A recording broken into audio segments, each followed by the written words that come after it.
ये जो जितनी जंग हो रही है इसके एक दो बड़े इंपॉर्टेंट रीजंस हैं। पहले उन रीजंस के ऊपर चले जाते हैं। जब कोई मर्डर होता है ना तो पुलिस तफ्तीश, ये नवीद अलाई साहब बताएंगे कि ये बेसिकली पुलिस ही है ओरिजिनली। तो अभी नहीं है, 10 मिनट बाद आएंगे। अच्छा, मैंने कहा वरना उनसे पूछ लीजिएगा। जो बेनिफिशियरी होता है ना उसको ढूंढती है पुलिस कि मर्डर में बेनिफिट किसको हुआ। तो इस जंग का असल बेनिफिशियरी कौन है? दो ममालिक है। एक तो इजराइल है, क्योंकि सडनली पूरी दुनिया की निगाहें जो हैं वो गाजा से हट गई हैं और वो सब कॉन्टिनेंट के ऊपर आ गई हैं। और उन्होंने बड़ी इफेक्टिवली जिस चीज़ से वो पीछा नहीं छुड़ा सक रहे थे, रोज़ रैलियां निकल रही हैं इस्लामिक वर्ल्ड में उनके खिलाफ, और ये वो उन्होंने ख़त्म कर दिया। दूसरी चीज़ जो है, अमेरिका को बड़ा प्रॉब्लम था कि हिंदुस्तान 950 बिलियन डॉलर वाली रिजर्व वाली इकॉनमी है, उस पर सारे यूरोपियन वेपन है, या उस पर रफाइल्स हैं, या उसके पास हैरियर्स हैं, या उस पर जैगवर्स हैं, या उस पर S-400 है, वो सारा यूरोपियन है ना, रशियन हो या यूरोपियन हो। तो अमेरिका की जो मेन इंडस्ट्री है वो डिफेंस इंडस्ट्री है।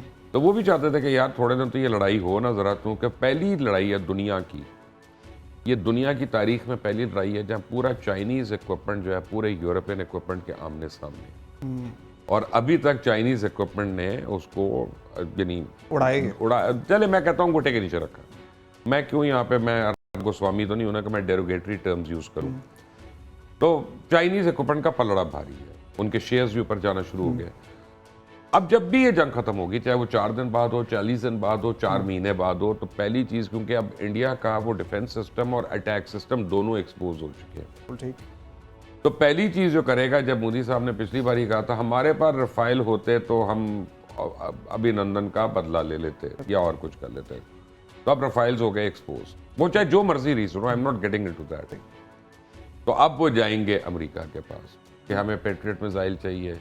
जब आप मिसाइल मारेंगे और S-400 उसको इंटरसेप्ट नहीं कर सकेगा और वो पेनिट्रेट करेगा, तो फिर वो पेट्रियट बैटरी आएगी, फिर F-35 आएंगे, फिर और इक्विपमेंट आएगा, अमेरिका की डिफेंस इंडस्ट्री चलती है।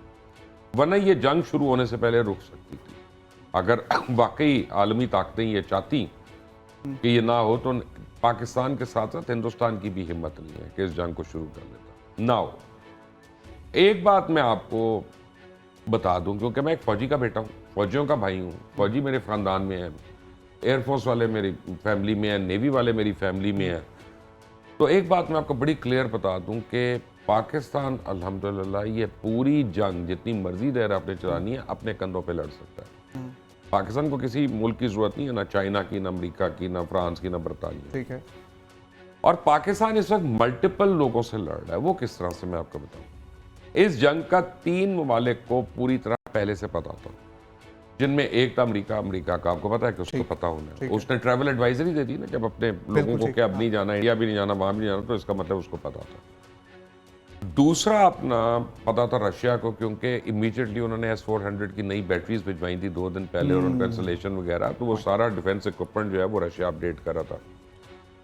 तीसरा फ्रांस को पता था, क्योंकि फ्रांस जो है वो उनकी एविएशन इंडस्ट्री का स्पेयर हेड था, और रफाइल्स और ये वो फ्रेंच गवर्नमेंट को पता था, वो भी उस प्लान में थे। बिल्कुल ठीक।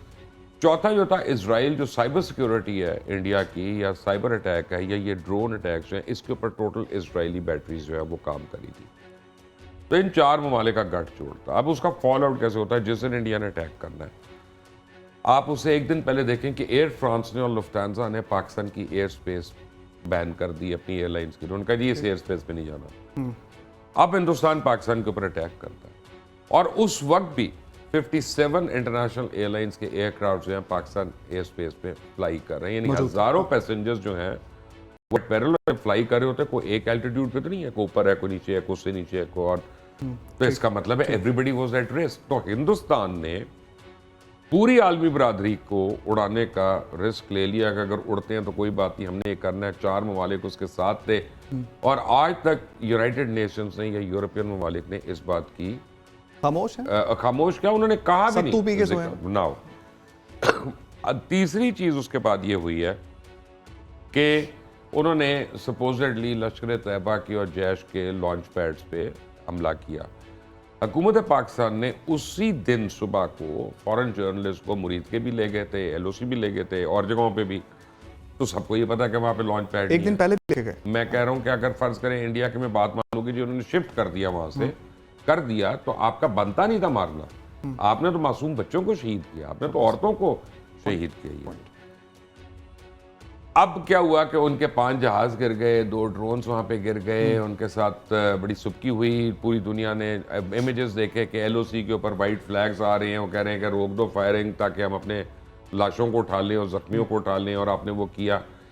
तो उनकी पब्लिक उनको खाना शुरू हो गई, उनकी पब्लिक उनको खाना शुरू हो गई। तो उन्होंने कल से ये शुरू किया, ये इजरायली टेक्नोलॉजी है कि हम ड्रोन्स पाकिस्तान के मुख्तलिफ शहरों में भेजते हैं। एक पब्लिक अपरोर होगा, आउटरोर होगा, एक तो पैनिक होगा, जो व्हाट्सएप पे हमारी स्टूपिड किस्म के मैसेजेस और धमकियां जो है वो एक्सचेंज हो रही हैं। और दूसरा ये है कि लोग अपनी फौज के खिलाफ जाएंगे कि यार ऐ की कर रहे हैं, ऐ क्यों जवाब नहीं दे रहे। तो अब जो है हमें ये सोचना है कि हमारा मुकाबला एक दुश्मन से नहीं है, हमारा मुकाबला कई दुश्मनों से है, और वो कायां भी हैं, वो चालाक भी हैं। तो एक तो हम जोर मार के हम टक्कर मार सकते हैं दीवार को।